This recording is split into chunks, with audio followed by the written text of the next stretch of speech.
rainy Sunday morning. As I always say, wherever it is that you're taking us in, if it is that you're listening to us in your kitchen while you're having, it's a little late for morning coffee, but for some people might have decided to sleep in a little late today because of the rain. Good morning to Mr. and Mrs. Giuseppe. Good morning to Mr. and Mrs. Regis.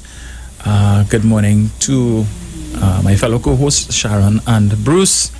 Morning, Angie. Good morning to Mother Tunapuna. Also to Mano. Folks out there, Alison Samuel and others. Good morning to you. The weather is that rain really coming on, boy. So anybody who I would have missed, good morning to all of you all as well. So it's already almost 20 past 11, so let's get straight into it. I wanted to touch this morning on the continued vilification and perhaps the extreme vilification of the Honorable Prime Minister and the members of his government for and not just that, the health team, Dr. Parasaram and others, for the decisions that they are making in terms of managing the COVID pandemic in Trinidad and Tobago, in terms of saving lives and, as far as possible, to spare Trinidad and Tobago from the extremes of what we're seeing taking place in other countries around the world, that is an explosion in the COVID numbers and by extension the number of deaths. And I also notice on social media these days a lot of people quoting the late great Prime Minister Patrick Manning, talking about Manning had warned us about Rowley, and he said Rowley was a bully and he's this and he's that, he's a raging bull and all of that and so on, and yet still we voted for him. All of a sudden everybody is woke and doing lives, everybody know how to do lives now and cussing the Prime Minister and whatnot and so on, right? No shortage of that on social media. But since we quoted Mr. Manning, I would like to also quote two statements that Mr. Manning that I notice hardly anybody is mentioning. And that is, one, heavy is the head that wears the crown.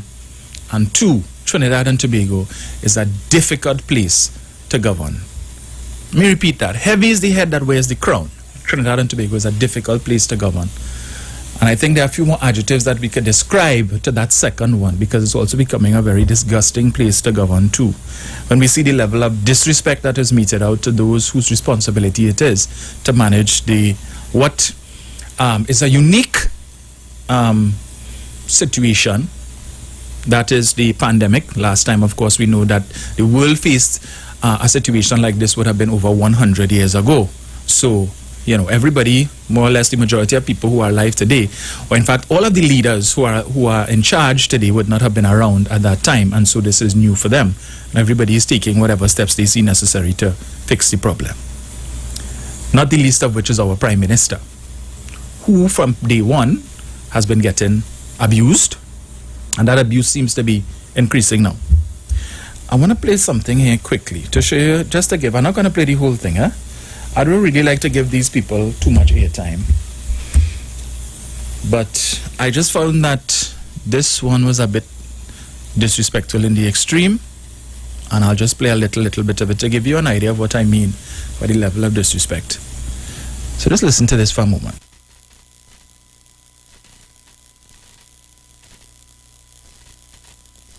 A video. I want to know if Rowley going mad. I want to know if he going pagal.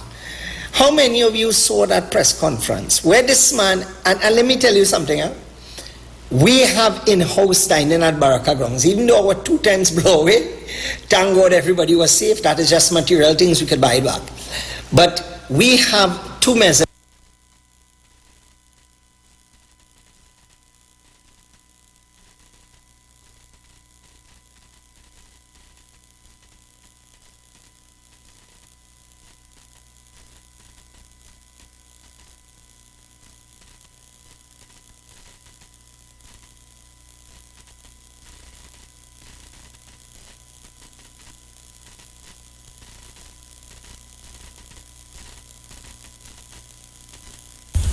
Just give me 1 sec, Trinidad and Tobago. The internet is giving me a little trouble here. Don't know why. Let's try this again.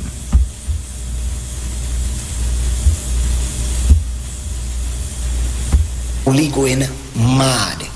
I want to know if he going pagal. How many of you saw that press conference where this man, and let me tell you something, huh?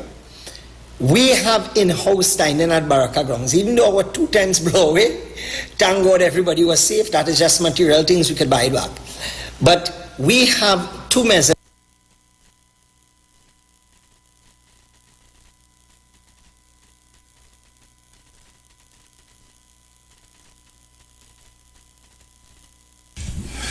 All right, I don't know, the internet just not cooperating with me this morning. Let me try that again. Gosh, boy.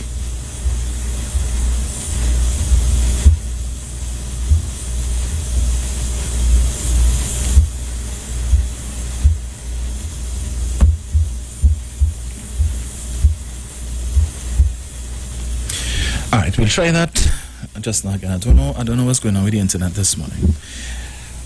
Right. The other thing I wanted to draw to your attention, Herbert Volney, former Judge Herbert Volney, former Minister of Justice Herbert Volney, decided to put his 2 cents into the ring. And let me just read for you quickly a post that he put out a couple days ago. And it reads, Rowley takes us all for his Mason Hall sheep. Don't mix us up with your sheep in Mason Hall, Keith Rowley. Only your sheep and deadbeat PNM supporters now follow you blindly into the pen. Today, again, you gave the country some mama guy, thinking we would walk away with it hook, line, and sinker. Yes, there is a 23% who will, because they know nothing but to support the PNM and its leader, because to them, great is the PNM and it shall, etc., etc. The 23% does not include your flock of sheep in Mason Hall following you into their pen. I am happily in the other 77% of the electorate that no longer supports you, howsoever, and make you out for the bully and fearmonger that you are. Your day at the helm of government is now less than 4 years, and we will vote you out no sooner you give us the opportunity to do so. What perturbs me most as a former parliamentarian, minister, and judge, and I repeat, and judge, is the callous way that you treat with us as if we are stupid. Prime Minister, we are not as stupid as you think, and we have more resilience to overcome you in time to come than you think. And yes, we will vote you out of office as we did to George Chambers in 1986, Patrick Manning in 2010, and Kamala Persad-Bissessar in 2015. How dare you give us this crap as though it was given to you, or that in your wildest intellect that you believed that your experts concluded that the open beaches were the cause of the Easter break of the virus. So they told you, and they told your cabinet so in Tobago, and they are experts, so you acted on what they said. In evaluating expert advice, it is first your duty on our behalf, we the people, to be first satisfied with the qualifications of your team of medical experts to render an opinion in the scientific field of opinion. None of these 4 doctors passed the litmus test. Okay, can't spell litmus, but anyway. They are graduated public servants who have risen in administrative fields and likely appointed for their political inclinations. I know Dr. Trotman, perhaps the best local specialist pulmonary consultant. Her background is clinical. Dr. Abdul has been an administrator in public health. Dr. Parasaram, an insect vector expert and virologist. And from what I gather, Dr. Dekoto is not a fully accredited epidemiologist. Apparently, he forgot Dr. Hines. It is no surprise in the circumstances that the opinions upon which the Prime Minister purports to act each week lacks expertise, for the litmus test of qualification has fallen short. In the field of law, as in forensic and deductive reasoning, aka logic, an expert opinion is never equated with a statement of proven fact. An expert offers a conclusion that is weighed against proven facts and the science on which it is based, so that a third party to which it is offered can make an independent conclusion.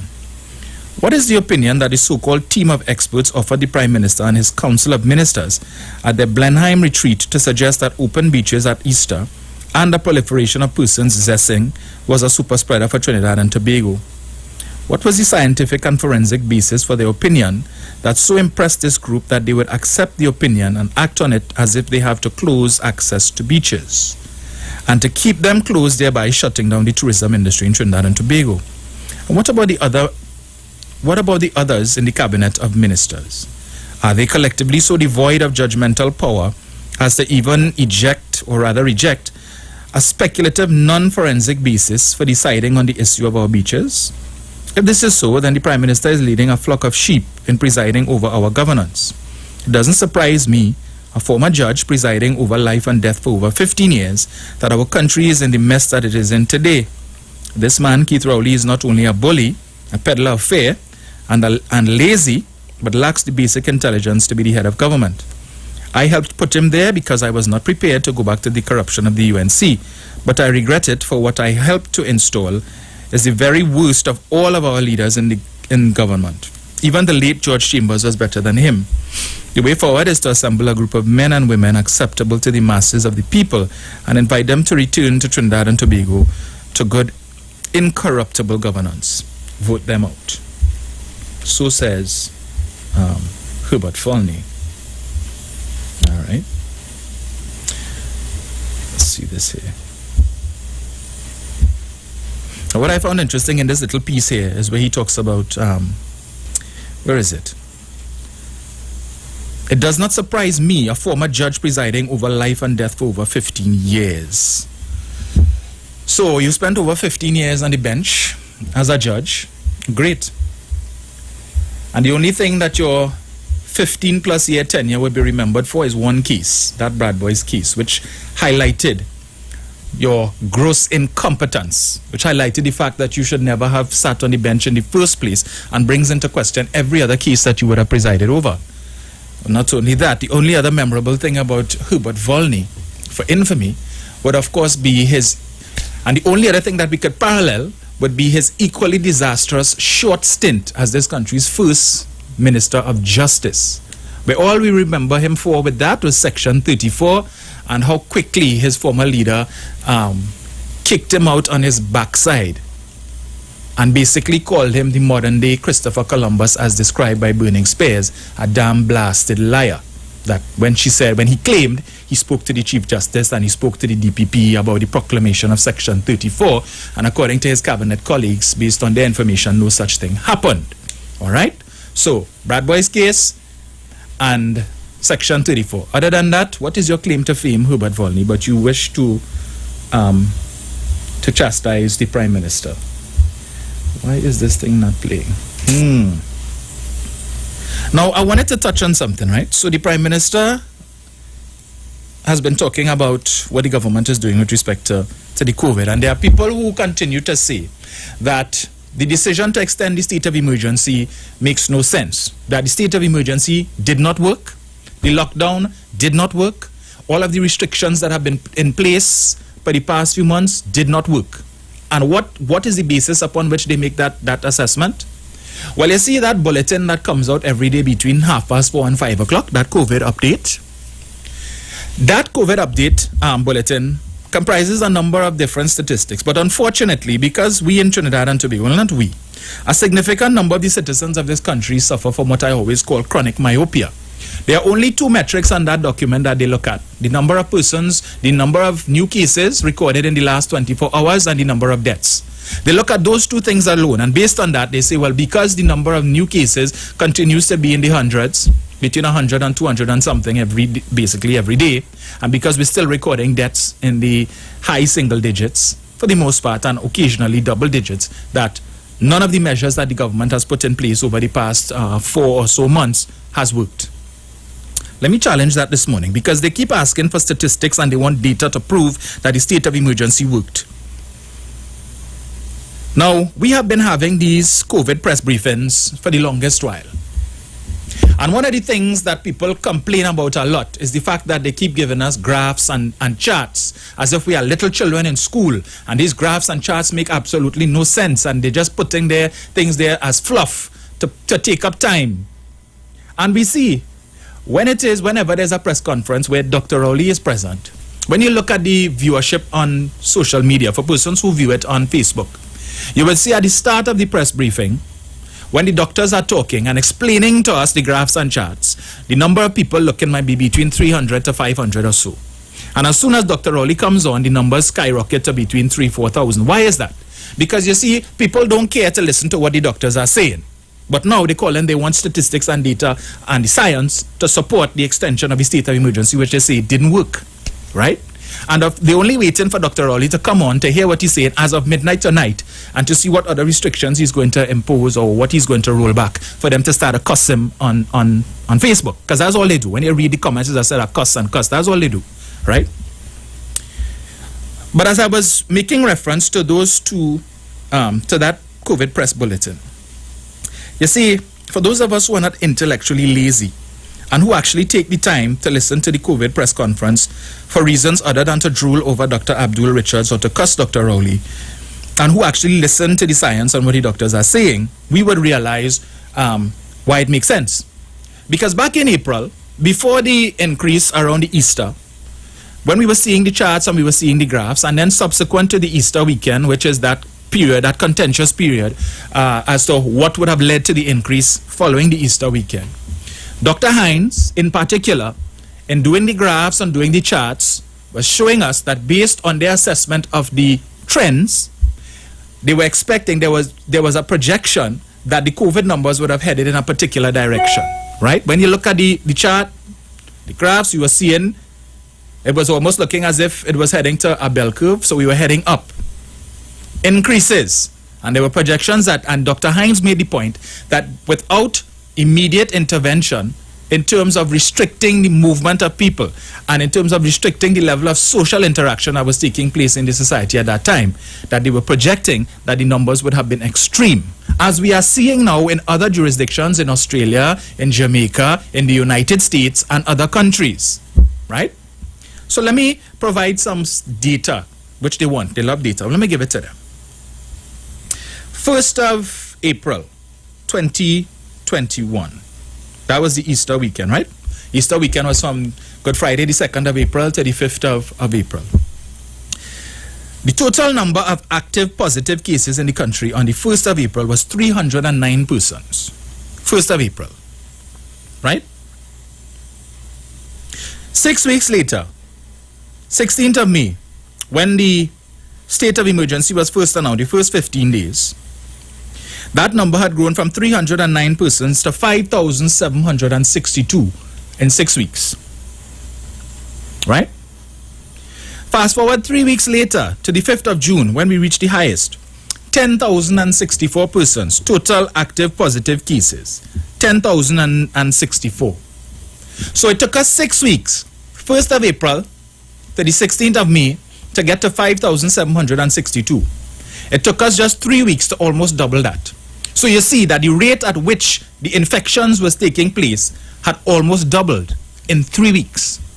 And the point that the graphs and the charts were showing is that if the government did not intervene, had they not imposed certain restrictions, the state of emergency, had they not imposed the curfew and other lockdowns and so on, and people were allowed to continue to congregate and to do whatever, and the level of movement and the number of persons outside at any one given time had allowed to remain as was, at that particular point in time, the trajectory, the charts and the graphs that all they keep cussing and saying is a waste of time and so on, and they're treating us as if we are little children, those graphs and those charts were telling us that it would have headed in a particular direction.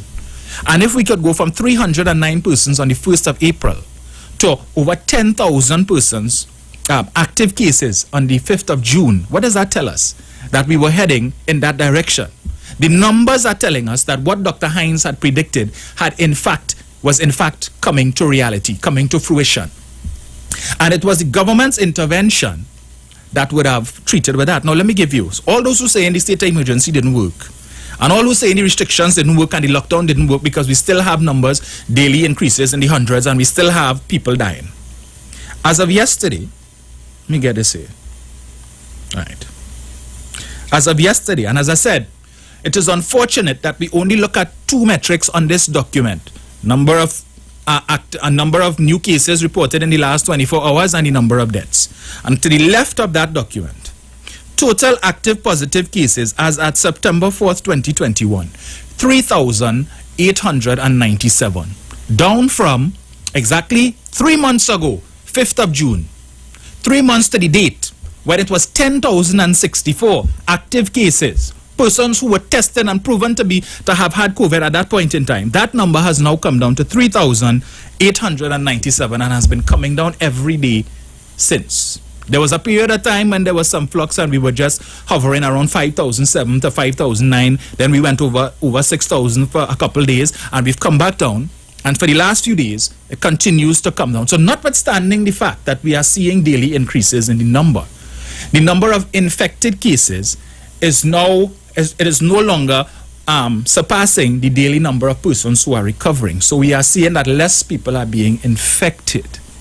Perhaps the vaccination might also play a part in that as well.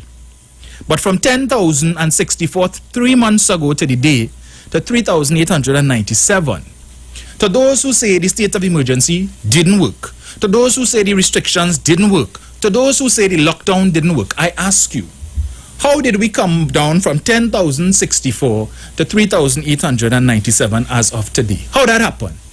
What brought that about? Magic? I'm wondering, because all I want statistics and data. How did that happen? Because you all don't look at those figures at all. Because with your chronic myopia, when as soon as that bulletin comes out and you look at it, wherever it is, you look at it and you see it, right? All you see is just those two metrics. Number of new cases, number of deaths, and everything else is blurred. So explain that. What would have accounted for the numbers coming down from over 10,000 3 months ago to under 4,000 today? If not for the state of emergency, if not for the lockdown, if not for the other COVID restrictions, then what led to that? Did the citizens of Trinidad and Tobago all of a sudden become responsible?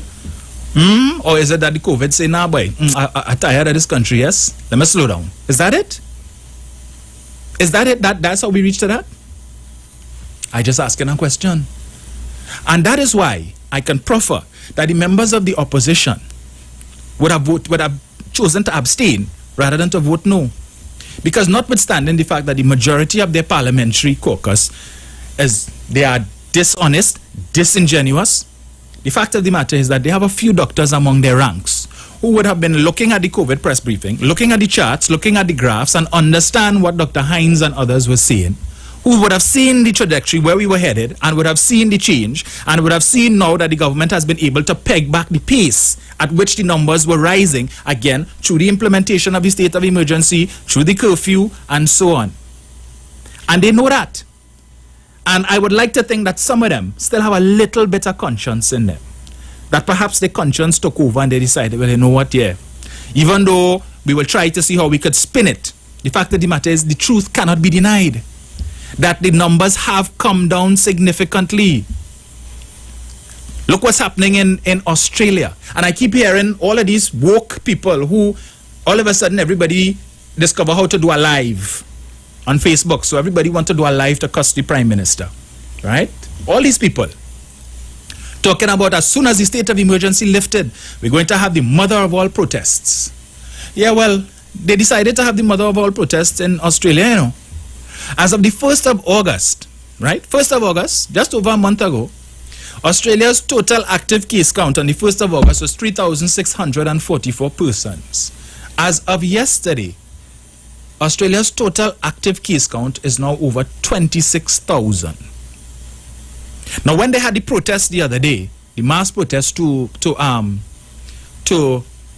oppose the lockdown and the restrictions that the government had put in place to avoid them getting to the very place that they are today, Australia was seeing daily increases in the amount of between 200 and something cases to 500. They went and they had the protest, the majority of people who were protesting all over Australia not wearing any masks. One protest had over 4,000 people, unmasked persons, right? They went from an average of 250 to 500 cases a day to now over 1,700 cases per day. So the very thing that they were opposing, the very thing that the government was trying to avoid by implementing these restrictions has now come to pass. I wonder how these Australians feeling now. And all of you who can't wait for them to lift the state of emergency so we could go out and protest. Look what's happening in Grenada. I'm sure most of us would have seen the videos in Grenada 2-3 weeks ago where the people were protesting the vaccinations and protesting the state of emergency and the lockdown. We don't want no jab. All we want is jab, jab. We don't want no jab. All we want is jab, jab. And at that time, the total number of cases recorded in Grenada from March last year to August was 164 cases and 1 death. In the last 3 weeks, or rather in the last week or so, Grenada has gone from being one of the best performing Caribbean countries in terms of the COVID numbers, after almost 17 months of having less than 200 cases recorded in total. As of this morning, Grenada is now has approximately 1,300 cases. They are now reporting community spread, and they've gone from 1 death to 5 deaths. So you survive 17 months with just 1 death and less than 200 cases. And the people upset because what is the point of the state of emergency? Because remember, all the way back in April, May, the government of Grenada announced that they were going to extend their state of emergency till November. But they have been in a state of emergency since, I believe, the 21st of December last year, far longer than we have been. And the people probably couldn't see the sense in that. Just like here, all they can understand what is the science behind extending the state of emergency. And they decide to come out. We don't want no jab. All we want is jab, jab. Tell Keith Mitchell to shove the jab up his. Yes. Well, all who was singing that, those 4 people who died, I wonder if they were part of that jab, jab protest. Telling Keith Mitchell where to put the jab where the sun don't shine. I bet they wish they could get a job now, ain't? I bet they see in the sense in the state of emergency now, right? Look how the numbers just start to skyrocket. So while our total active case count continues to head in the right direction, which is down, Grenada's is going up. Australia's is going up. Jamaica, who just over a month ago were in a better place than Trinidad and Tobago. Because while their daily increases was under 100, some days they were recording no new cases. They were going extended periods with no deaths. They had a state of emergency. They've had curfew for far longer than we have had. Their prime minister implemented far more, to quote the opposition, draconian measures and restrictions than our prime minister, who is being called a dictator and a megalomaniac.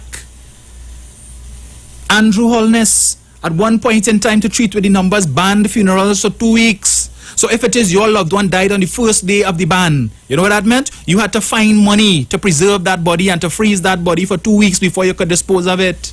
Jamaica. That was going on there. Jamaica was supposed to have 2 weekends of 3-day lockdowns.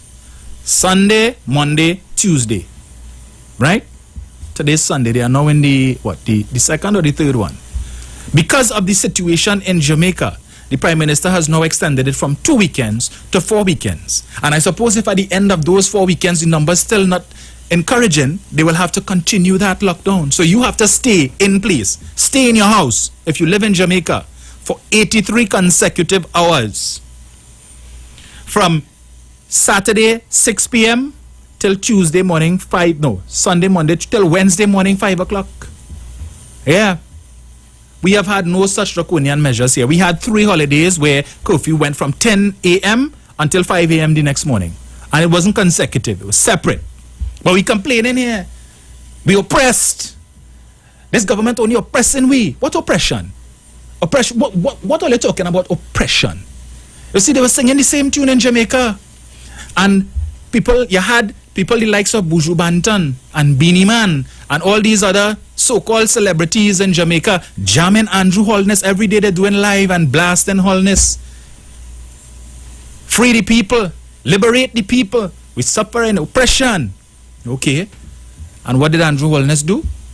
Roll back some of the restrictions.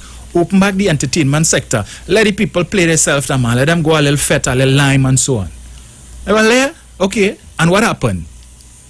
All the gains that they would have made from March until the end of July, gone. Now they're recording numbers that they have not seen in the entire pandemic. Averaging 800 and 900 new cases a day. Every day, recording deaths again. Last week, they reached a high. One day, 31 people died.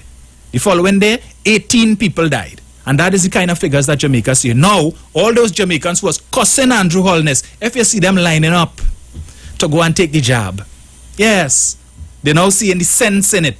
They now see the science. They now understand what the government was trying to show them and trying to tell them, if you don't behave yourself, this is what will happen.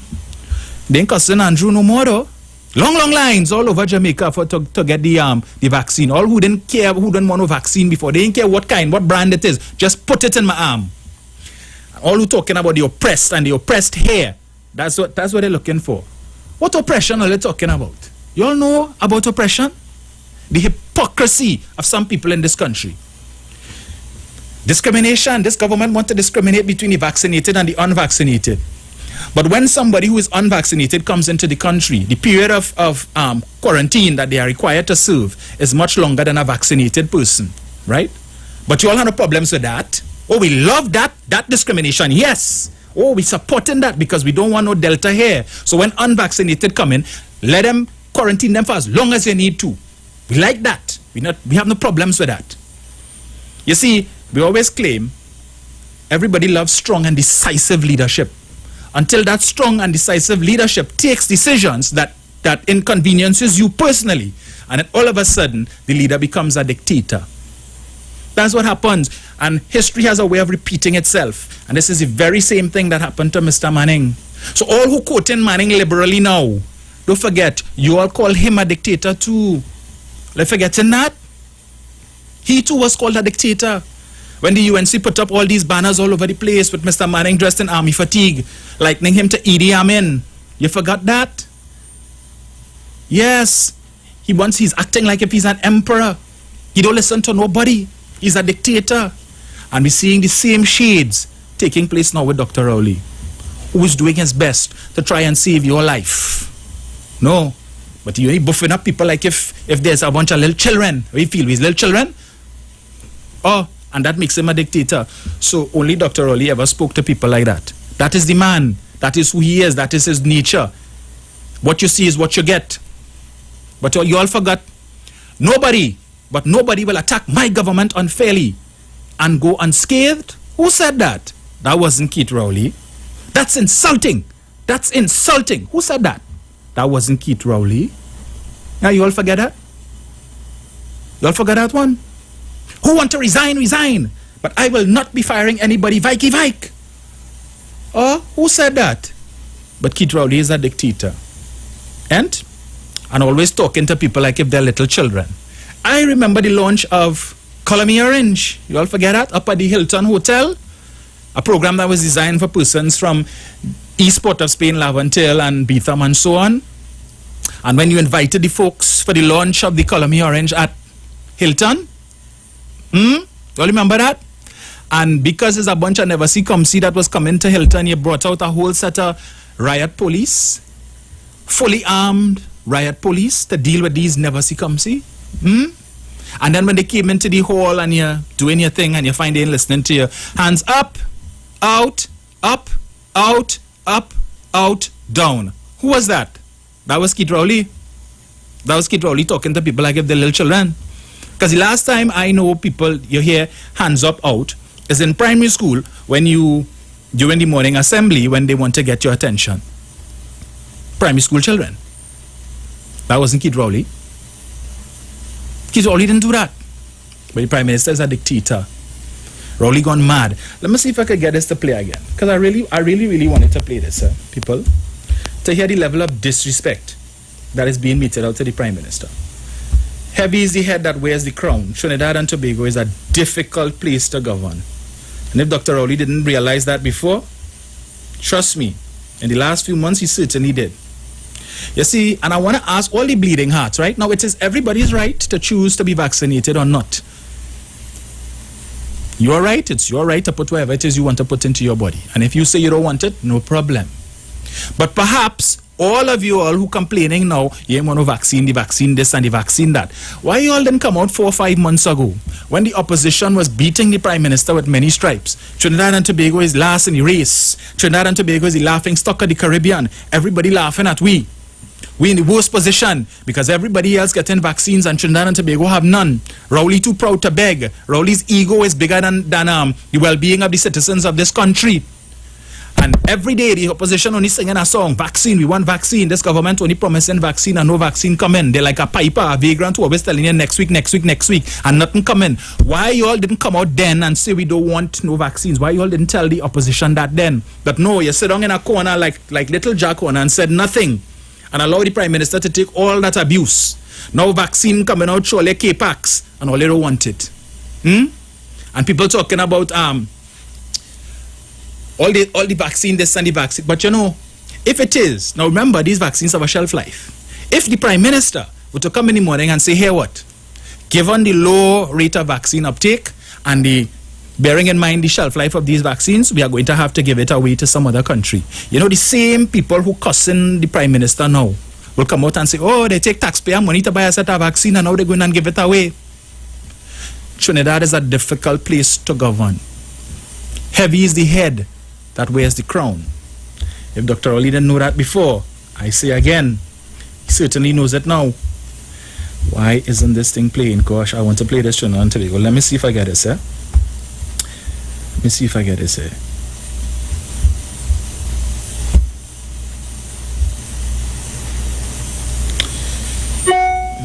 Boy, okay, the internet is not cooperating with me this morning. Let me see if I could play it from my phone. Just now. Right. I might have to play it from the phone because the internet not cooperating, as I said. I just want you all again to hear the level of disrespect as I mentioned before. This is what the Prime Minister has to deal with.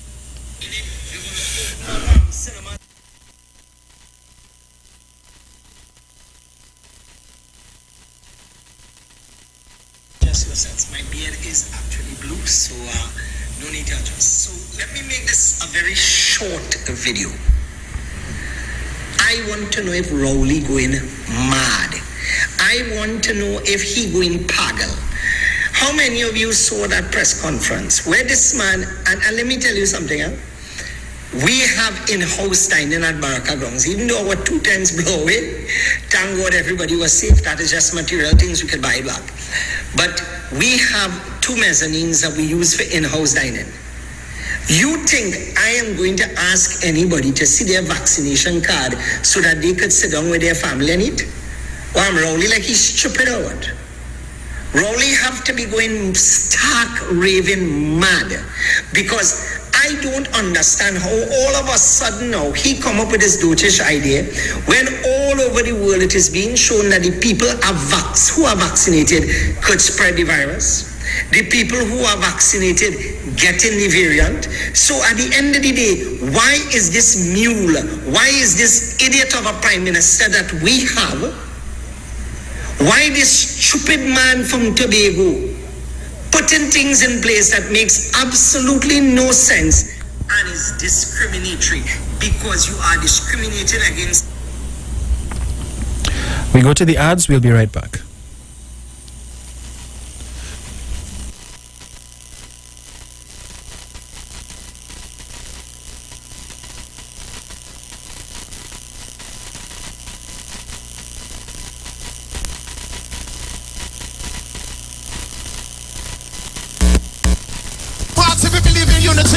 If you believe in the power of soca music, I want you to sing this with me. Sing. La la la la la la la la la la la la la la.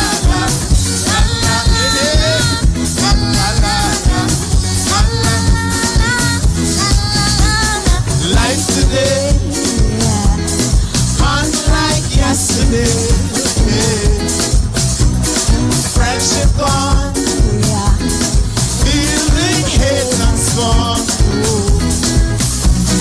Never living like stranger with never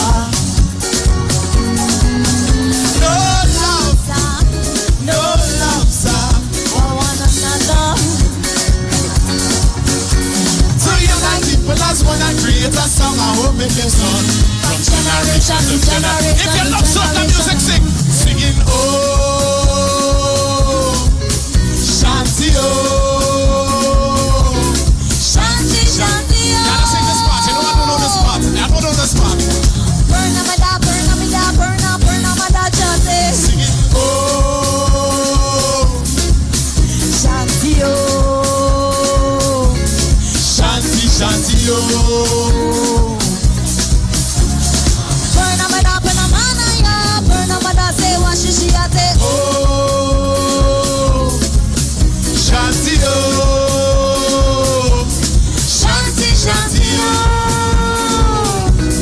Shanti, Shanti. La la la la la la la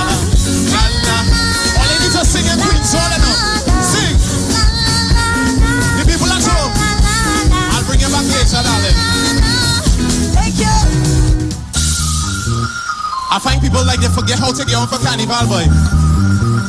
Oh, let me dance and we see something. Hey, The people know what Oh my God. I'm gonna leave you. I'm gonna leave you. I'm gonna leave you. Boy, hey, hey, I think I will invite people in a while. Audrey, where you get that sugar? Darling, there is nothing sweeter. You make me scream, you make me bawl, you make me feel like 10 feet tall. Start to sing, sugar, boom, sugar.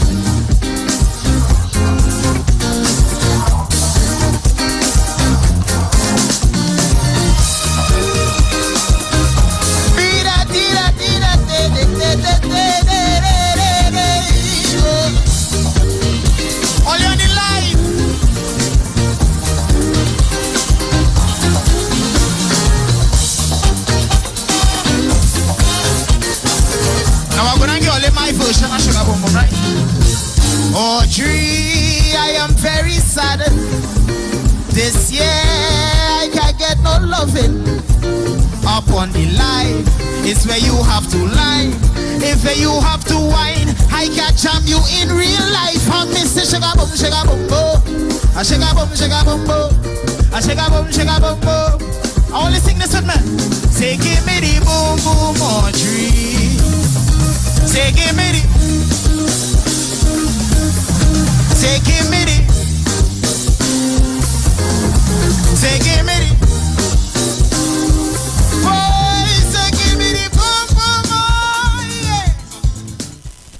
Simpsons Memorial Limited, number 63 Eastern Main Road, Laventille. Internationally accredited funeral directors and embalmers. A full-service funeral home serving families of Trinidad and Tobago and internationally since 1945.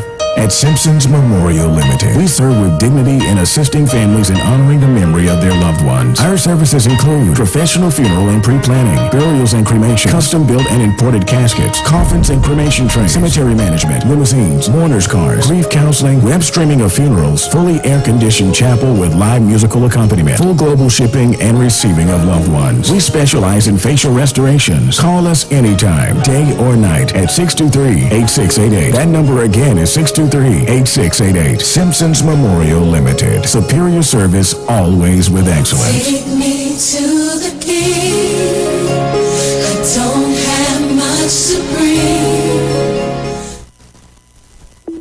Tune in to the Street 919 FM every Friday from 9:15 a.m. to 9:30 a.m. with Kingdom Health Services, situated at number 91 Eastern Main Road in St. Augustine. For the program Health and Healing, merging the old with the new with Brent Diet. For more information, call 318-7471 or 484-0141 or 360-4100. It's all about Kingdom Health Services on the Street 919 FM. Extra Foods Plenty for 20 continues with back to school specials. Fruit of Cool Kids, 10 for $20. Swiss mac and cheese, 4 for $20. Rosemont Vienna sausages, 4 for $20. Sunshine Snack Zoomers, 8 for $20. Women's Blue Jeans hardcover notebooks, 3 for $20. American Thin French fries, 2 for $20. Hardcover notebooks 4-pack, 4 for $20. Gala apples, 10 for $20. And Aqua Pour water per case, 6 for $100. All this and so much more Plenty for 20 specials, all while stocks last. Extra Foods, always extra for less. At Health and Wealth Lifestyle, we offer a wide range of services: blood analysis, iridology, acupuncture, foot detox, foot massages, gua sha, hot stone therapy, fire therapy, legs and feet massage therapy, mineral scrubs, acrotherapy, cupping. We also have a wide variety of supplements: silver, zinc and magnesium, body light, and lots more. We at Health and Wealth Lifestyle operate our business in a clean, safe, and comfortable environment. We frequently sanitize our compound and abide by all the COVID guidelines that are currently in place. So come on down to Health and Wealth Lifestyle, where we treat you like family. Book your appointment today. Call us at 1-868-275-8359. Or 1-868-288-1108. And remember, your health is your wealth, and prevention is always better than medication.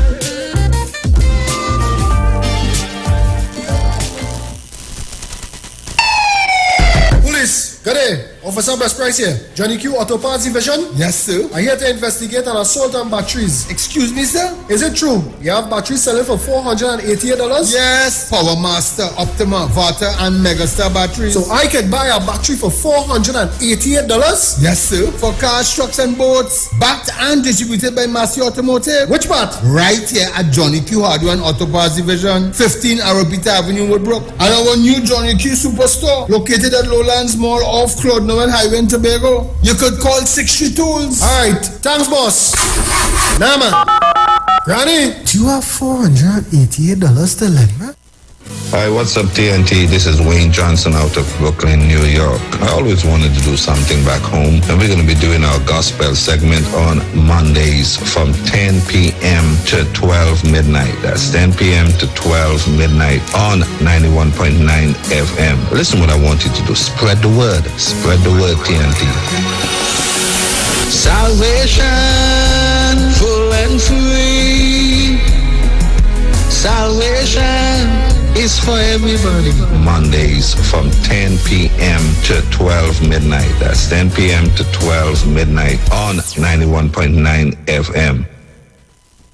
Share the live. Share the live. The Street 919 FM on Facebook and Instagram. Share the live. Iowa George on Instagram. Share the live. Iowa TV and Street TV on YouTube. Share the live. The Street 919 FM. Welcome back. Thank you for staying locked to the Street 919 FM. Before I open the lines, let me just take about 5 minutes of your call time just to wrap up, right? Let me say good morning also to the folks who are taking us in on social media, Facebook and YouTube. I just want to respond to a comment I'm seeing here by Vonnie Roberts, who is asking if I am saying that Mr. Volney has no rights to criticize the PM. You see, you all like to abuse this word we call rights and rights and rights, right? We're selective with rights. Very, very selective, talking about discrimination and so on. And I made the point before, if we want to talk about rights, why don't you all complain and say that the requirement for persons unvaccinated who are coming into the country, the requirement that they do a PCR test 72 hours before they come, because you're asking them to put a foreign object up in their nasal cavity. Why you don't say that that is discrimination? Why don't you say that that is a infringement of their rights? You all wouldn't say it's an infringement of their rights. You know why? Because you're happy that that is in place, because you don't want the Delta to come here. So we are willing to support the so-called infringement of certain rights, because we see the bigger picture. Why you all do complain when you're talking about rights? Since we're talking about rights, let's do it across the board. You can't be half pregnant. So let us not be selective in what rights we are willing to defend and which we are not. That when unvaccinated persons come into the country, they are required to serve a minimum period of 2 weeks of quarantine, and they are subject to more PCR tests where this foreign object is going into the nasal cavity. Why you all don't say that's an infringement of their rights? You know why? Because you're happy that those rights are being infringed to keep the Delta out of this country. So we have no problems with that. That's okay. Because the 5 cases of Delta that were identified and isolated, if it is that the government was about, well, we're infringing rights, so let's get rid of that. Those 5 people, when they got off the plane, would have been able to just walk out of the airport, jump in the car, their family member's car, and go home.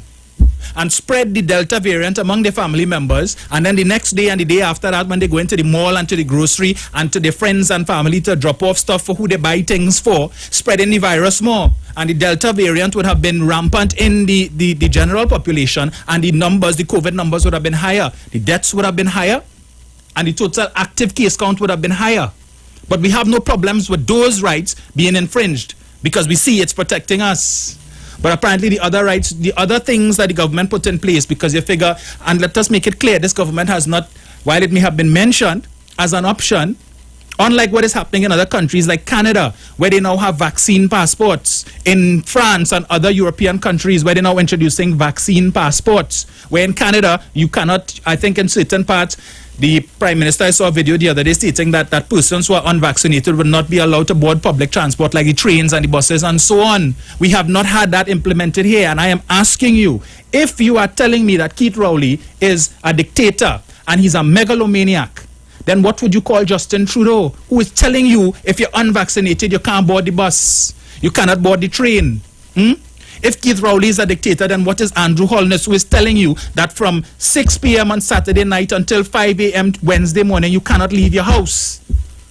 For 83 hours, you have to remain in your house unless there's an emergency or you are considered an essential worker. You have to stay in your house for 83 hours, almost 4 days.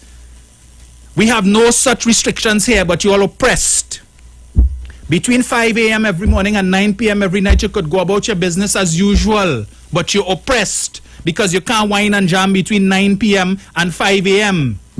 And the Prime Minister is making the point, we know the culture of the citizens in this country, yet you have people like Martin Daly questioning the Prime Minister's rationale with respect to that point about the culture of the citizens in this country. Right now you have a state of emergency and you have curfew. You're supposed to be in your house between 9 p.m. and 5 a.m. But you have people out there in Zessa Party.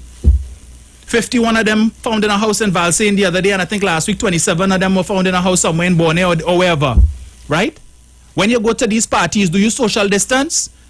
Is there a sink outside of the venue for you to wash your hands and sanitize? Is there an obligation for you to wear your mask? When you're sweating and you're whining on the place and you want to take a choke and two jam here, there and everywhere?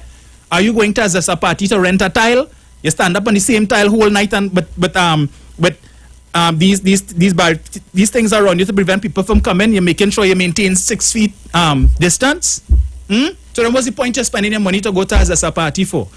Anybody gonna stop you at the entrance to the fete to tell you, hey, you need to test your temperature or you have to wash your hands?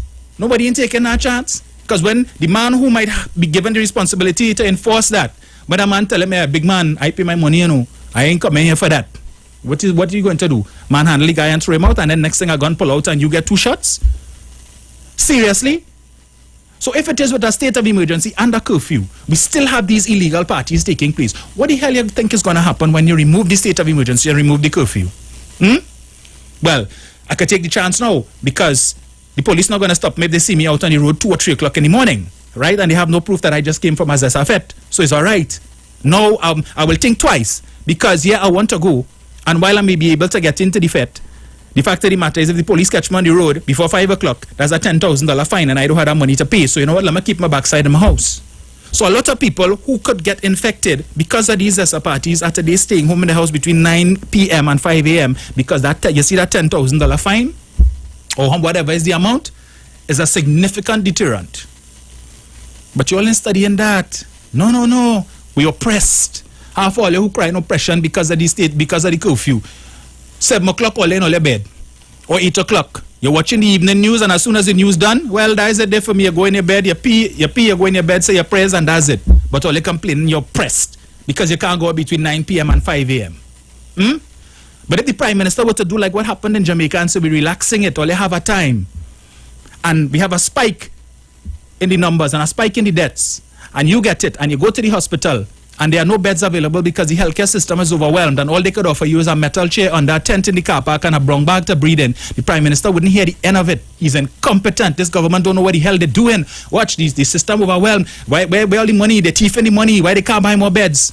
And put the beds where? Put it where? If the hospital was built to accommodate a certain number of beds, where you want to put it? On the roof?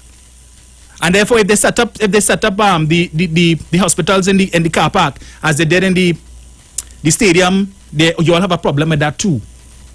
Heavy is the head that wears the crown. Trinidad and Tobago is a difficult place to govern. And let me just answer this. I am not saying that Herbert Volney doesn't have a right to criticize. I have always said, if you're going to criticize the government, criticize on facts, criticize on truth. Don't come with all kind of nebulous thing and saying this and that because to appease the masses.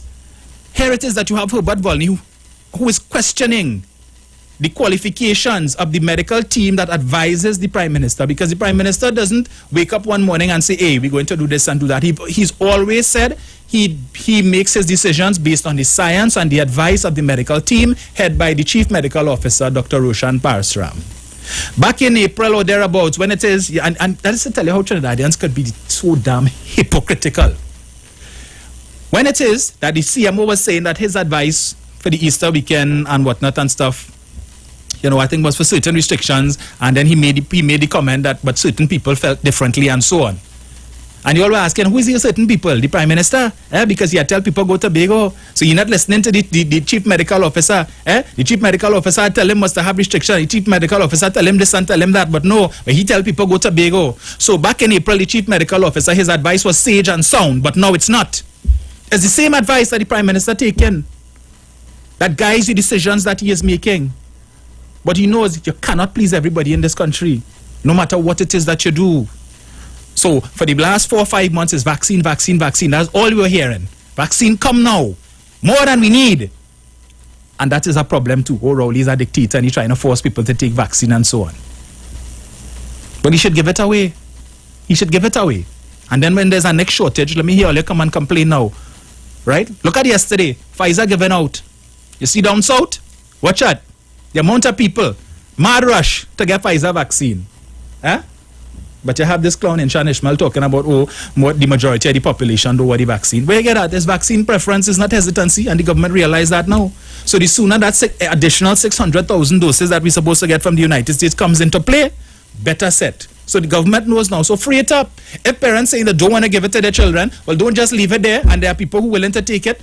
Give out all. You tried your best. Parents saying they're not willing to give it to their children. Well, okay. I understand one of the so-called concerned parents who all over the place talking about the vaccine and they have concerns about myocarditis and this and that the vaccine is not approved by this one and that one. I understand that individual was in the line yesterday waiting to get her Pfizer though. Anyway, let me just play this thing one quick time here for those of us who may not have heard it. And the issue I have, anyway. You think I am going to ask anybody to see their vaccination card so that they could sit down with their family and eat? Well, I'm Rowley like he's stupid or what? Rowley have to be going stark raving mad because I don't understand how all of a sudden now he come up with this dotish idea when all over the world it is being shown that the people who are vaccinated could spread the virus. The people who are vaccinated getting the variant. So at the end of the day, why is this mule, why is this idiot of a prime minister that we have, why this stupid man from Tobago putting things in place that makes absolutely no sense? All right, I guess he found it would have been a little too disturbing or a little disrespectful to call the Prime Minister donkey. So let me call him a mule. This stupid man from Tobago. What was the significance of mentioning Tobago in that? This dotish Prime Minister. And, Inshan? That is a classic example, Trinidad and Tobago, of the fact, that statement, that money cannot buy class, it cannot buy pedigree, and it cannot buy common sense. And this consummate dunce just demonstrated that for you. So all the money that he have, when it comes to common sense, pedigree, as what's he saying? You could take the pig out of the mud. You know that saying? All right. 342-008-146-65391. I hope my line's working this morning because I only seeing one ringing. So, let me just take this off here. Hello, good morning. Dominic, good morning. How are you? Morning. Dominic, why are you wasting time to play those two idiots? Especially Bolly. Bolly have no integrity. Why he coming to play to talk to people and being disrespectful with it? Okay, you have a nice Sunday. Thank you, caller. And you see, the reason I play it is to demonstrate to you how disrespectful. And you know what's the worst part? People sharing that left, right, and center, sharing it like it's hops bread. That's what they're doing. Sharing that. Anyway, hello, good morning. Good afternoon, sir. My brother. Hey, boss man. Greetings. How are you going, sir? I am good, sir. Good to hear this morning again, my brother. But you know what? He is not the only one, you know. There's one, I don't know if he's a he or a she or a Rasta man or what kind of man that's dressed in a particular way. I heard him use something towards the president, and I'm saying, nah, no way. And I could remember a young lady had an incident with the prime minister and something with school. Remember that? Yes. And the prime minister found that lady. Do you all Trinidadians recall that? The security forces at Trinidad and Tobago found that young lady. And the prime minister then had a so-called conversation with that young lady. But we have people, we have a man with a so-called, besides that statement from Inshan, as an African man, as a Trinbagonian, I see that to be pointing that to a particular race, you know. From the time you identify Tobago, to me, you identify a particular race, so you are trying to tell me this particular race are foolish or stupid. I take that with great offense, sir. And I'm wondering, you see, they can't call for no vaccine again. We are so fortunate in Trinidad and Tobago that we have choices, my brother. We have choices. You see how the choices brought them out yesterday? So they can't say that the Prime Minister, all the vaccines that they had, the problem they had, as you outlined, the problem wasn't the vaccine, because when they started, the vaccine from China, the jab from China was a problem. And they created hesitancy among themselves with that. Now they have the American and the British choice. So they have Johnson & Johnson and they have the other one. So you see how they line up. The same people who say they ain't getting the chair and they're taking it though. So they use, now they're trying to use to fit in this into politics, but there's a division in the UNC. One side, because as you outlined, that is the reason why on that bill they couldn't vote it no or yes. And they abstain because common sense will dictate to you. If you look at what is going on around the world, we have to say we are far better and greater than just simple as Grenada. You see how Jamaicans line up, brother? I see it. I wonder if Trinbagonians see how Jamaicans line up, because all of a sudden they realize, but wait now, water more than flour. But in Trinidad we have preference.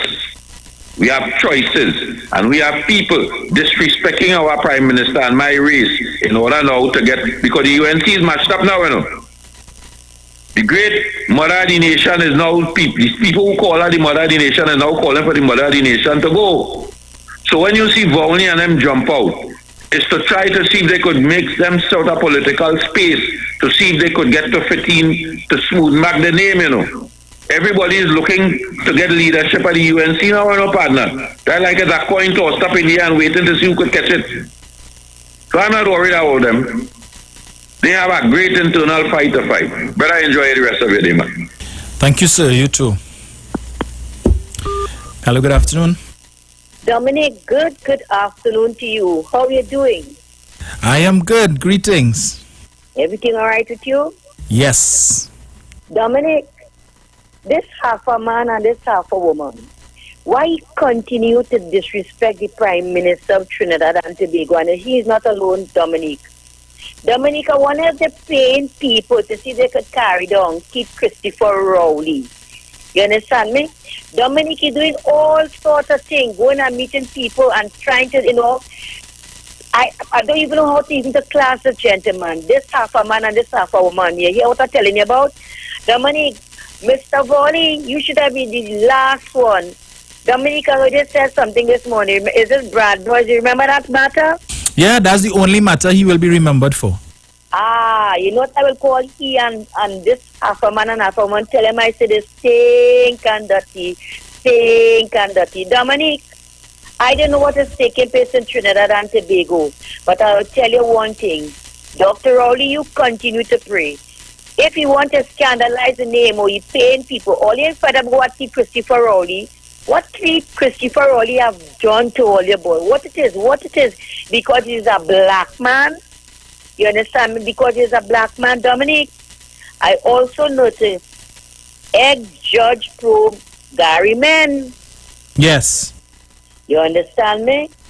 the police service. And is it, I think, Gary's supposed to be going on vacation leave from tomorrow, am I right? I'm not sure. I didn't see anything concerning think so. Firearms corruption. You noticed that, right? Yes, that I read, yes. You remember last week I asked some questions pertaining to high, profile matters with certain politicians. You remember I asked that last week? Yes. I see it start to come out one by one now. You understand me? Because I want to know if it's swept underneath the flood. You understand? You remember those questions I asked you last week, right, Dominique? Yes. Right, that is what I'm still waiting on answer. You understand me? But they have a good judge, I think, will be proving it. Good morning to you, Stanley John. You understand me? Dominique, where do we go from here, Dominique? That's a very good question. And to the hikers and them who went there in Bagatelle over the weekend there, Dominique. You heard about it, right? Yeah, I saw they found the body of the missing young lady this morning. Yes, I know her very well, Her sister used to work with me. I used to pay her sister and all also, you understand? And I felt, very sad. That is the second one the mom had lost now, you understand? My mom was ill, she died, and this one now. All you follow what it because we keep saying nobody to go and hike, Dominique, you understand me? Yes. Nobody, she works with the Diego Martin Regional Corporation. But I can say my soul and to her daughter, be strong, hold on to the daughter. Dominique is not an easy road, Dominique. You understand me? But Dominique, I continue to say again, half a man and half a woman. Why you going to look for Akon or Icon? You remember that gentleman named Dominique? Yes, I do. Why you ain't going to look for me, understand me, and stop scandalizing in my name? Oh God, how much time are you going to continue doing disrespecting Kit Rowley, boy? What Kit Christopher Rowley have done to you all? What it is, what he eat all your wide fowl? Right through you going all over the place to see if you can make a confusion. And listen to me now, the confusion he make it. He ain't showing the people face, He only showing their back because you understand me. Money pass, the money guy gone. Thank you.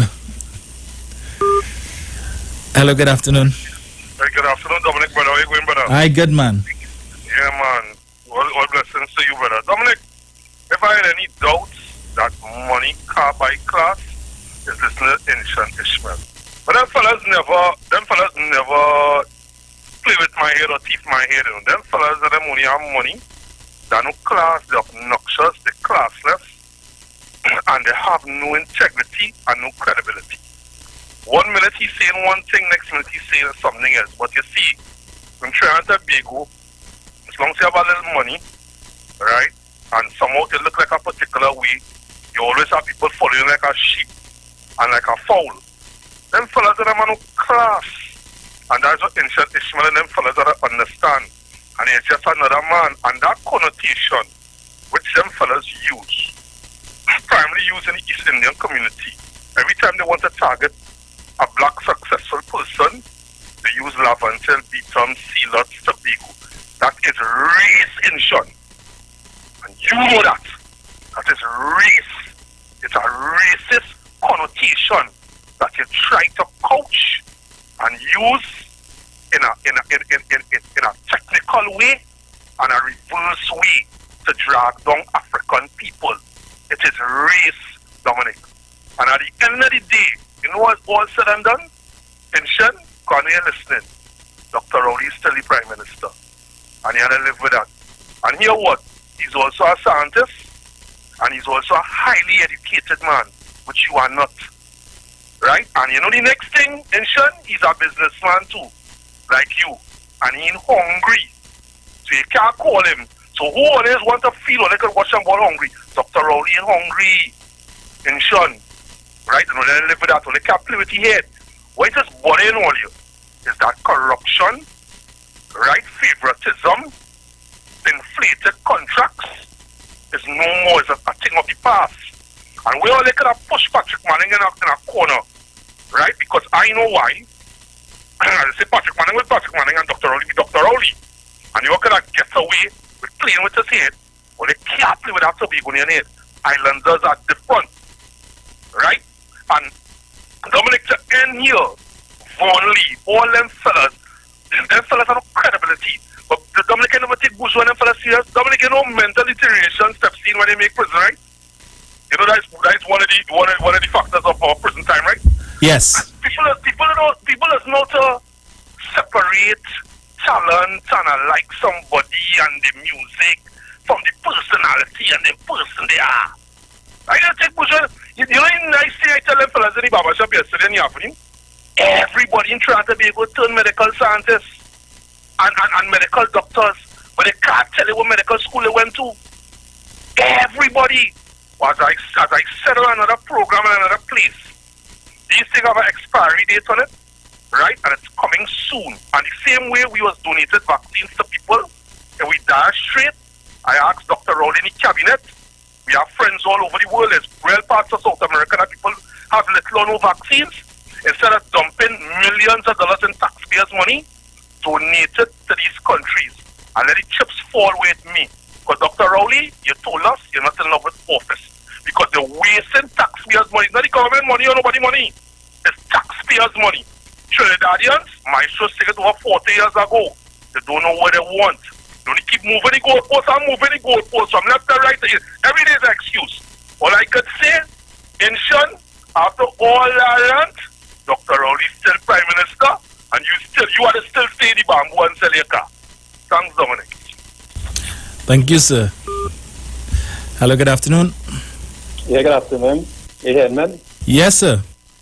Yeah, first I want to thank Ms. Felix for, I remember I was one of the callers in the early days, that we could get more of your voice. Yes. And Ms. Felix is operator. I wish she had something to do with it, so I just want to be thankful, because, you only hit bullseye. You deal with statistics. The carry basically has all that on. You understand? I just want to say in a little 2-3 minutes, although Mr. Manning said what he said about the present Prime Minister, they will question it now. If you can remember good, when he expressed that he was the man of the year, all of them jump up and shout Sipipuri. You remember that? I do. Oh, boy, and suddenly changed like day and tonight. Because mischief they're up to all the time. They like mischief. And the 85% that we in this country, or on average, all over the world, don't really pay attention to statistics and details. And you see that disrespect, what they're continuing with these so-called lies. When school children start to tell the teachers and then what part of the body to hold on to. You understand what I'm saying? When a priest and a pundit and a imam, it's normal for men to tell them what to do to part of the body, to themselves. Wait, we're not blaming. You guys telling you, 9.9% of them Syrian students making a fool of themselves on social media. They be cussing their own children, and their own children is be cussing them. I could say that with total confidence. It starts in the house, and it's the same attitude they go with on the job. It's the same attitude they go with in the public in general, and it's the same way the children growing up. Because if I a youth man see my old man only coming home every day with valuable thing and he don't work. He get up 10 o'clock every day and he only move in the night. What do you think I can do? If I have a child, my mother, every time is a different uncle. Every week is a different uncle, this and uncle that. What do you think I make sure she will not see that is norm? You understand? So that is what they see, that disrespect, that is where it's headed. And anytime we reach there, it's not a reach, but we're getting a more regular, normal basis now, boy. All we have to do is to reflect on these times. You understand what I'm saying? And that former judge, that 15 years or whatever he spent as a big judge, he was a disgrace to the bench. Because besides that popular case he had with that fellow who killed the fellow in the car park, it had a drug case with him too. And if I can remember, because I myself had a wonder if that is, but I don't forget so. And if I can remember good, I could be wrong too. The judge in the case, all of the people that are willing to plead guilty, the judge tell them no, or they're not guilty, and take about 2 to 3 hours to tell them why they're not supposed to plead not guilty. And they take it up and it ends up in the appeal court, and whatever happened, I think the men them is in charge. I saw I know me talking stupidness. And if you want, you can check it up and raise a man to deal with that. That same judge. You understand what I'm saying? Like, Yes, I'll look into it. boy. Pardon me? I will look into that one. Yeah, like there's come and go with the moon. That's what I could say. There's come and go with the moon. And the fact is that the government, for the last year and a half, has appeared alongside the health professionals in this country on a daily basis, giving us updates. What you want again? The World Health Organization, PAHO, CAFRA, all of them are representatives in this country, as well as all other parts of the world. I wonder if people know that. You feel the government could do anything and just call figures and feel well nobody is studying them? But can't do that. It has people right here in this country representing all these international organizations, and they're paying full attention. Dominic, you find them doctors that look like they're under duress when they are paying alongside the ministers? Not at all. And just as how they could get these live with these fools and them making more fools of themselves, I would like you to get these live with people of different ethnicities who are also doctors and who are also in full support of the of the government. And they're telling you plain, nobody ain't paying me to say this and nobody ain't paying me to do that. You understand? So that's why I want to see. I just find it strange that these kind of things don't really be highlighted as the negative ones. And it is so ironic that the people who try and ceaselessly to say the government is doing nothing, right? Them supporting the UNC, either by not showing the disgust for the antics the UNC has been showing during this pandemic, or staying quiet, like in the business world, DOMA. You understand? Politicians like Inch and Ishmael, these activists and them, religious leaders in education, people who support, the fellow, what they call him, the fisherman with friends in the sea, or friends with the fisherman, or whatever it's called him. Yeah, Gary Aboud. I never seen with that fishing, huh? Gary Aboud. Right. You don't hear them. And the government says they want trying to tell it to do the proper thing. Yeah, man, Dr. Oli is a leader among leaders in the German. He's the boss, always disciplined, always sober, always to the point. How much of them can do that?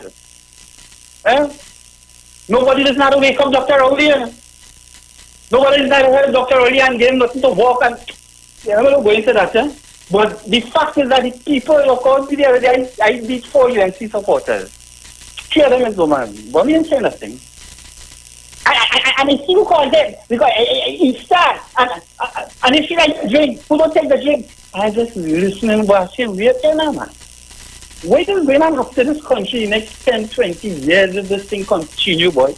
If people continue doing things without reason, boy? Kamla is the one, Kamla the UNC and Dr. Rowley don't be calling up the woman name. The woman always on Dr. Rowley and he just has to defend himself. Right? They don't encourage nobody to do nothing. It's just the other day I see you take something like a job and it's saying a kind of, like when somebody tell you good morning down in the belly, they want to tell you good morning, but the fact that they have to tell you, they say down in the belly, she say, well, take all the vaccine now. Why didn't me no anti, me no pro. But why didn't move as a leader all along the way? And you are so right with your statistics in closing. Jamaica removed the state of emergency as it's appointed in Binima, and them is really follow up too much in that form of like defending Rastafari. They don't really, you understand? But you're right. In Jamaica, thing going good, open up to everything. He relaxes the entertainment industry, and that is the point all here, boy. Yes, between 9 and 5 is just 8 hours. But how much people? Where is the time people is really partying in the country? Where the thing really spreading? Who checking their temperature? Who making sure things under control when they go to these, where drinking at alcohol and doing all kind of things? Nobody in doing that. So Jamaica was going good. The Prime Minister relaxed the thing. They're going back up from no cases, sometime on a daily basis, as I said, to over 100, 200 a day.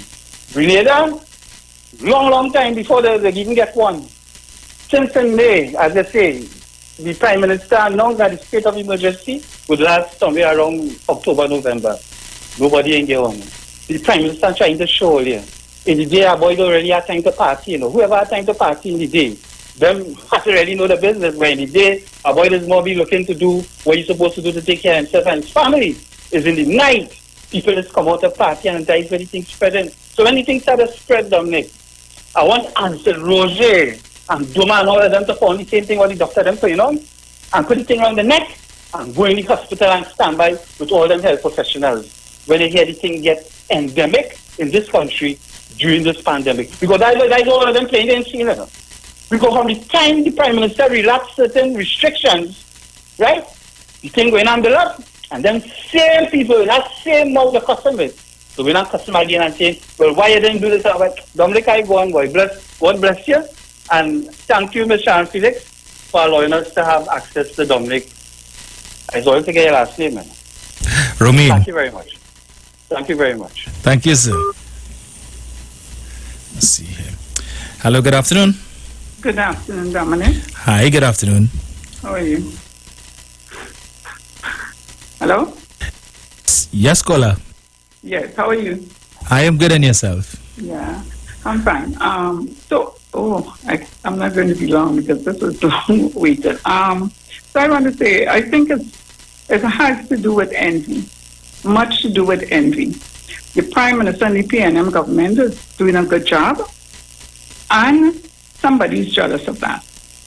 So I wouldn't go more into that because I think you and the callers had made very good contribution on that, comparing them with what is happening in the outside world and the reason for us being in the position we are in now, right? If we had followed through and do what the authority had asked, meaning the Prime Minister and his advisors, we would not have that great amount of death and infection.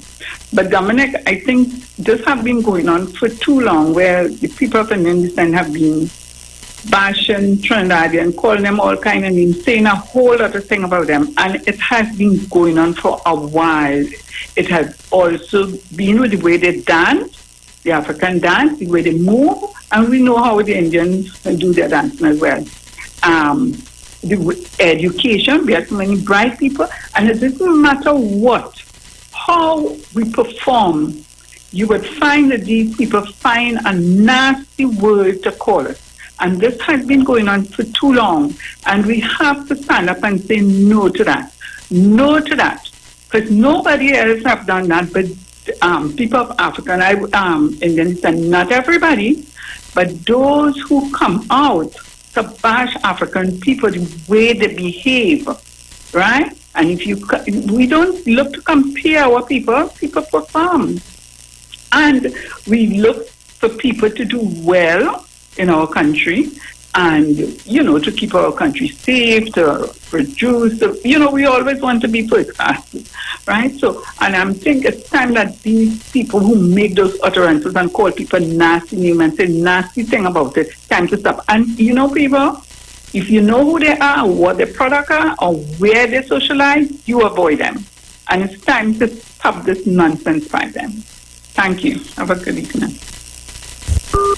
Thank you so much, caller. Same to you. And again, I ask to all those who say the state of emergency didn't work, and all those who say that the lockdown didn't work, explain to me how exactly 3 months ago, total active case count over 10,000. Today, it's under 4,000, 3,897. What brought that about? Magic? The rain? Hello, good afternoon. Yeah, Dominic. Central. Good afternoon. Yeah, I've been listening to this program and the morning program for a while. But the way you all defend the PNM is like, the UNC do it, so what wrong if the PNM do it? I think the PNM came into power because people think they were better than the UNC, and whatever you all have been saying about the UNC, probably that is why they lost the election. So when the PNM is caught in a corner, come now, man, I don't expect all to say, oh God, the UNC have no moral authority and the UNC to do this. So that is why, so what wrong if the PNM do it? You want to tell me boat resting in the water in San Fernando for 6 years, they started taking water and they blame the UNC. What the PNM was doing with our boat for the last 6 years? And the next thing, Dominic, all you want to hold the Prime Minister to such high esteem, all you always like to say, oh, Kamala she's only advised. So Dr. Rowley is not advised. All these things he coming up with these health health precautions and whatever. I think he's been advised. So a lot of times I hear callers saying, oh, Dr. Rowley is not advised and he's not advised. I doubt he coming up with that with himself, Dominic. And this kind of defense you all have with the PNM anytime they caught with their pants down, that, the UNC is to do it. So that is why, so what wrong is the PNM do it? I think all they should get away from that. The PNM say they would have do it better. They won the election and they should be held in higher esteem and forget about what the UNC do and move on. It's 6 years now. How much longer are you going to bring Tamla boy? And then again, Dr. Rowley, the man is a real boss boy. He could real promote Carnival, eh? Thanks a lot. Thank you very much, Central. But just to address your points quickly and not to throw off the program, the fact of the matter is with the issue with the boat, I'm sure you would have read the report that said that the boat went on dry dock. The People's Partnership, the Ministry of Transport under the People's Partnership put the boat on dry dock in August of 2015. This is after a company that was associated with the then Minister of Transport, Stephen Cadiz, got a contract for over $42 million, or received rather $42 million to maintain these very boats, the water taxis. So perhaps we should ask, so who should we ask as to why the vessel went on dry dock? And you're saying that what the PNM was doing for the past 6 years again, and that's why I talk about being intellectually lazy. Instead of being a member of the Headline Readers Association of Trinidad and Tobago, read the entire story, which said that when this administration came into office and NIDCO did an assessment, the cost of repairing the vessel, it did not make sense to spend all that money to repair the vessel. Over 30 million, I think I said, would have been the cost. And it did not make sense at a time when money was scarce to spend that kind of money to fix the vessel. All right? And then with the issue of 6 years gone on, we still blaming Kamla. And I continue to make the point. Eric Williams has been ashes for over 40 years. 40 years now, Eric Williams dead. And we're still blaming Eric Williams, talking about, the PNM went through 2 oil boom. And under Eric Williams, this, and the price of oil was this, and the country should have looked like Singapore. And Williams wasted money, and the money went through like a dose of salt. 40 years now, you're still blaming Eric Williams. In 2014, when the then Minister of Education, Tim Gopi Singh, was opening the Union Hall Primary School, in his feature address, he was talking about how blame the PNM for the state of the education system in the country and the schools run down and all kind of thing. Really? And going back to the days of Eric Williams, 40 years now he dead. How long now Privat dead? How long now O'Halloran dead? And all still bringing them up. Camera's recent vintage 6 years ago. So don't talk about what happened 6 years ago, but it's okay for you all to talk about what happened 4 decades ago. Come on now, man. Make it make sense to man essential. Pick a struggle. Hello, good afternoon. Hi, good afternoon, Dominic. Hey, Jenny. Good afternoon to all listeners on 91.9. Dominic, you see what happened? You see, they're not accustomed of people of Africa and descent sticking on an issue. They like the 9-day wonder. And because we are sticking on it, having challenges, we will continue to talk about Kamla Prasad and the UNC. We will continue to put whatever blame that is necessary to put on them for the things they did or did not do. We will continue to do that. So who don't like it, they could lump it, they could close their ears. We ain't going to stop. It is what it is. And no matter who put phone card and who phone card took them and say, go and say something, whatever, we ain't going to run from that. That paper split, let me tell you, we need to understand who we're dealing with. And when I say this, people need to understand the context. I always say, when you know your enemy and you know yourself, you'll win all your battles. We continue to operate in a space where we don't know who we are dealing with. That is why we are always surprised or we disgusted when we hear the things they say. They don't like Dr. Rowley, and there are some of Indian descent. They will say what they have to say because they have been allowed to say it, especially during the last election, without anybody saying anything. So they go on mad with that.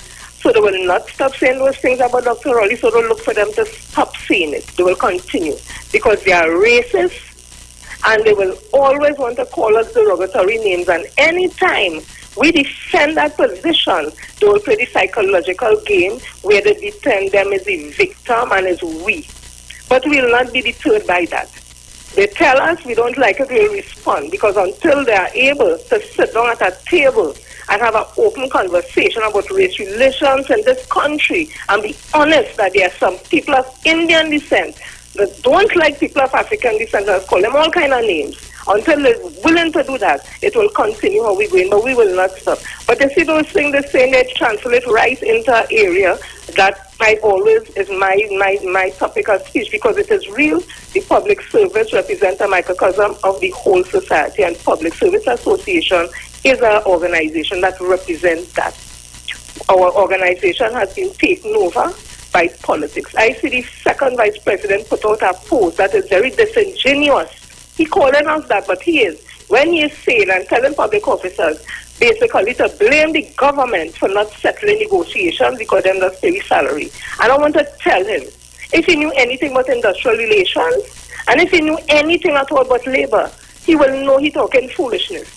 Because it's the unions who are dictated to meet and mandated to meet with the government to work out our collective agreements, to work out our salaries and all that. It's not the government that can initiate that. It's not a singular thing, because then what he's basically saying, what is the sense of having unions?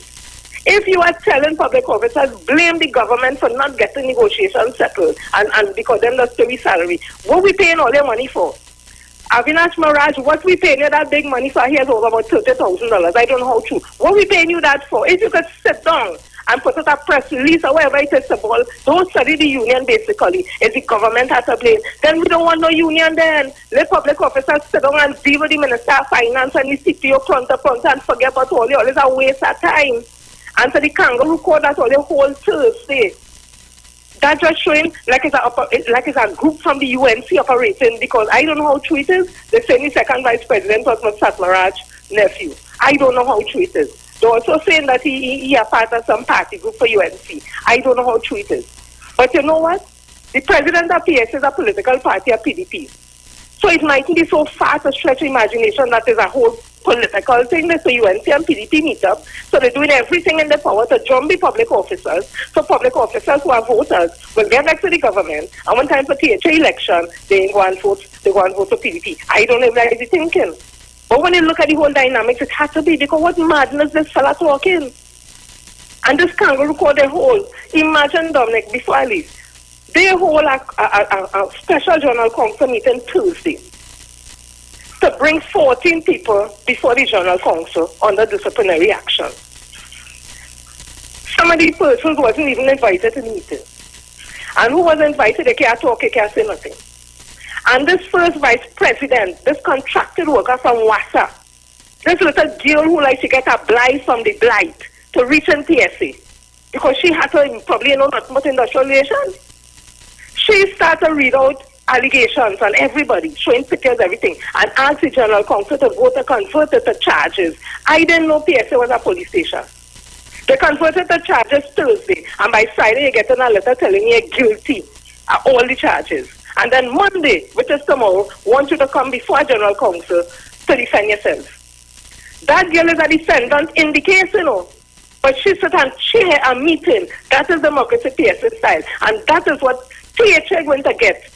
If Roxborough take the all the thoughts and the rest of Tobago and put what to look in THA, it will have no democracies. What he say, when he say, how to say, and hell with everybody else. So all they sit down there and all they don't like Dr. Rowley, and all they don't like this one and that one, and don't study the bigger picture and see where to go end up.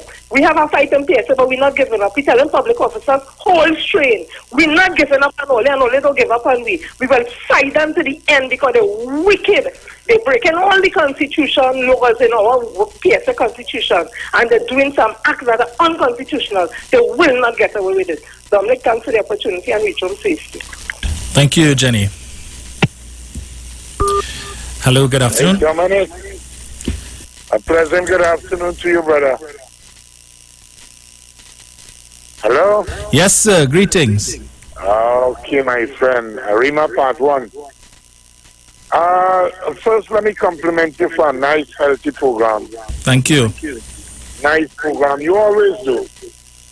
I love to hear in the morning you keep some nice, constructive subject. But first, let me compliment an ambitious creative, competent, hard-working man, a businessman, an exemplar, Dr. Keith Christopher Rowley, for the fine job that he's doing, my brother. I wonder if we didn't have vaccine in this country, what some of us might have been saying, by what the Prime Minister doing, why they get vaccine for people. Now we have the vaccine. You hear the cry? Let me compliment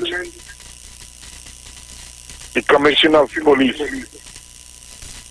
Mr. Gary Griffith, for that wonderful job he's doing.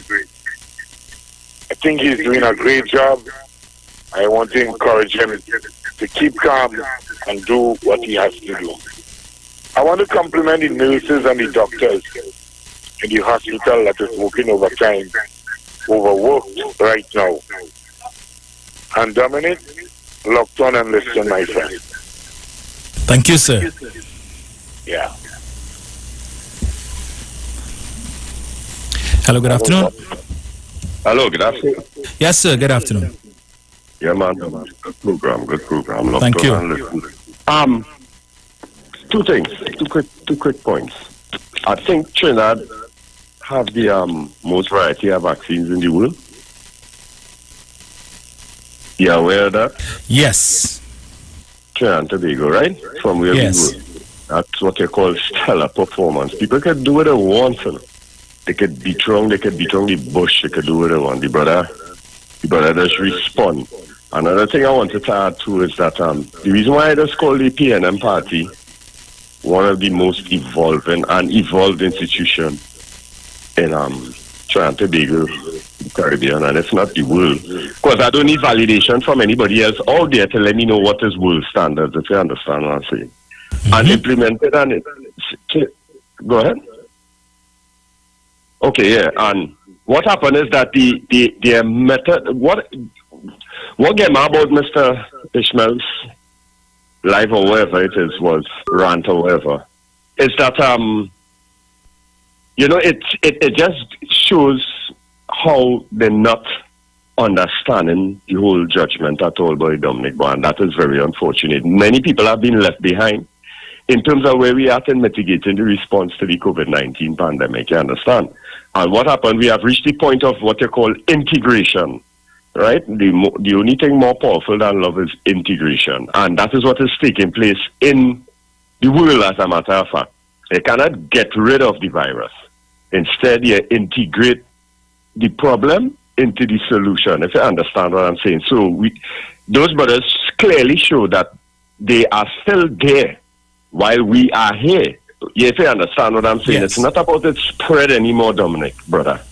It's not about that. It's about integrating the virus into the society so that the society could get back to some degree of normalcy and we could have things functioning and the economy could open up. So short-sighted are they.